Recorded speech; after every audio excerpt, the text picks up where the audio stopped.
আসসালামু আলাইকুম এভরিওয়ান, সবাইকে স্বাগতম। আমার পেজে অনেক দিন পরে আসলাম, শরীর ভালো ছিল না, এর জন্য ভিডিও দিইনি। আজকে শেয়ার করব কিভাবে একটু একটু করে টাকা জমিয়ে নিজের টাকা, ব্যাংক ভাঙা টাকার গরু কিনে কোরবানি করলাম, সেই স্টোরিটাই।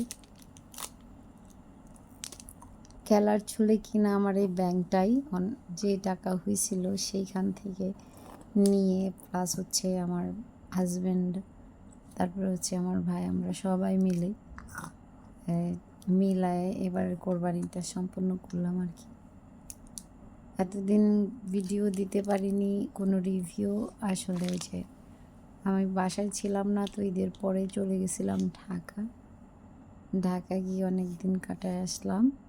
তো আজকে চিন্তা করলাম আমার এত সুন্দর মুমেন্টগুলো একটু শেয়ার করি আপনাদের সাথে। আমার এই সুন্দর মুহূর্তের মধ্যে দেখেন আমার ব্যাংক ভাঙা টাকাগুলা বাইর করতেছি।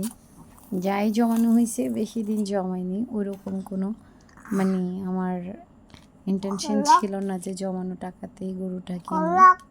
এই যে চলে গেলাম, আমি গরু বাজার চলে গেছি, আমার গরু আমি কিনে নিয়ে আসলাম। আমাদের সাথে ছিল আমার দুজন ভাই, আমার ভাইগুলো আমার সাথে ছিল, আমাকে অনেক হেল্প করছে। আমরা গরুটা কিনেছিলাম কুমিল্লার চোয়ারা বাজার থেকে। আমাদের গরুটা মাশাআল্লাহ আমার অনেক পছন্দ হয়েছে। ওই গরু নিয়ে হাঁটতে হাঁটতে আসছে যে বাড়ি যাওয়ার যে কী আনন্দ, কী মজা, সেটা জীবনে প্রথমবার আমি ফিল করলাম। এই যে রাস্তা দিয়ে আমরা গরু নিয়ে হাইটা যাচ্ছি, আমিও যাচ্ছি সাথে। আমার সুন্দর গরুটা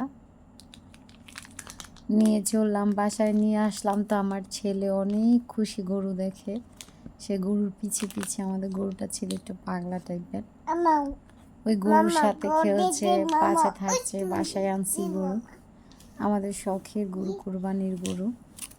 আমার আরাফ অনেক খুশি, অনেক খুশি। আরাফের শরীরটা তখন ভালো ছিল না, সবাই ওর জন্য একটু দোয়া করেন, ওর শরীরটা ভালো থাকে না বেশি, জ্বর ছিল অনেক। তারপরে গরু দেখে অনেক খুশি, খেলাধুলা করতেছিল। মনে করেন একরকম অবস্থা, দেখছেন গরুর সাথে কী করে, আর দুষ্টু মিষ্টি কিছু মুহূর্ত। আর যে বুঝ হওয়ার পরে এই প্রথম ওর কোরবানি, উনিও দেখতেছে।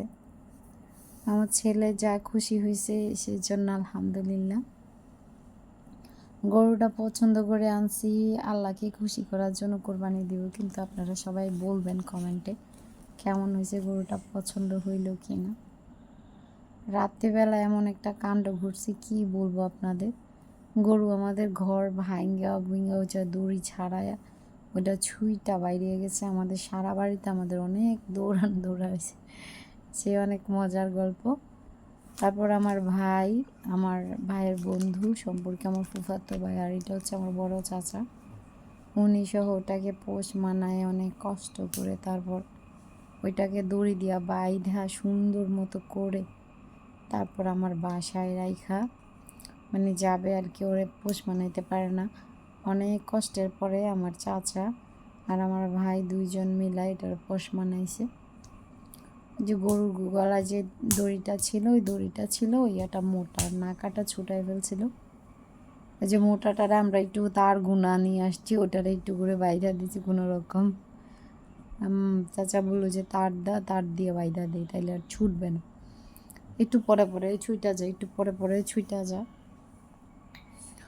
অনেক স্পেশাল মুহূর্তগুলো ছিল। এরপরের দিন গরু বাজার যে বাধা টাধা শেষ হইল, মনে করেন বাধা শেষ হওয়ার পরে আপনার সেই রাত দিন সকাল তাকে কোরবানি করা হবে, শখের পশু। মনে করেন অনেক মায়া এটার মধ্যে জড়াই গেছিল, 2 দিন অনেক মায়া জড়াই ফেলছি, খাওয়াইছি। এই যে ওর শেষ দিন আজকেই ছিল, বাইদা রাখছি। অনেক কান্না করছিল গরুটা, অনেক কান্না করছে আমাদের গরু। এটা অনেক খুশি ছিলাম আমি পশুটা কিনা। আমি কি বলবো আপনাদের, এত মায়া, কিভাবে একটা পশুর প্রতি একদিনে 2 দিনে জন্মায়, সেটা হয়তো আমি নিজে যাই কিনা আনার পরে কোরবানি না করলে আমি বুঝতাম না। এটাকে যে আজকে জবাই করে দিবে, অনেক আমার অনেক খারাপ লাগছে, কি বলবো আপনাদের, এতটা খারাপ লাগছে যে বইলে বুঝাতে পারবো না। এত কষ্ট লাগছে। শখের পশু কোরবানি দিলে যে এতটা আঘাত লাগে, ভিতরটা কলিজাটা একদম ছিঁড়া যাওয়ার মতো অবস্থা। সবাই ভালো থাকবেন। আসসালামু আলাইকুম।